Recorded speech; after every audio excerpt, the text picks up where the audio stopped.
যে ফোনটি তৈরি করলো ফোনের কিছু নিয়ম কানুন আছে। এই ফোনের যদি নিয়ম কানুন মেনে চলি তাহলে আমাদের প্রত্যেকটি মানুষের দ্বারাই ফোন চালা সম্ভব। ফোনের নিয়ম কানুন যদি মেনে না চলি তাহলে আমাদের দ্বারাই প্রত্যেকটি মানুষের দ্বারাই ফোন চালা অসম্ভব হয়ে যাবে। যে ফোন তৈরি করলো মনে করেন ফোনের মধ্যে সবকিছু আছে, ফোনের মধ্যে ব্যাটারি নাই, ফোন চালা যাবে না। ফোনের মধ্যে ব্যাটারিও আছে, ব্যাটারির মধ্যে চার্জ নাই, ফোন চালা যাবে না। ব্যাটারিও আছে, চার্জও আছে।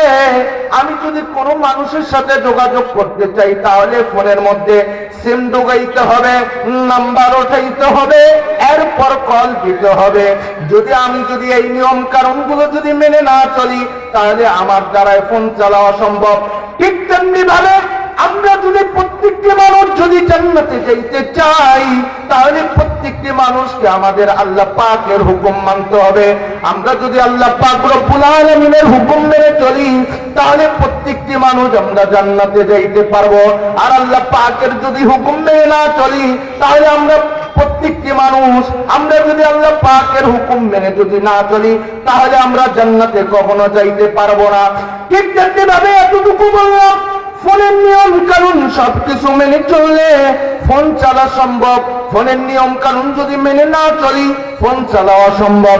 আল্লাহ পাকের সমস্ত হুকুম মেনে চললে জান্নাত যাওয়া সম্ভব।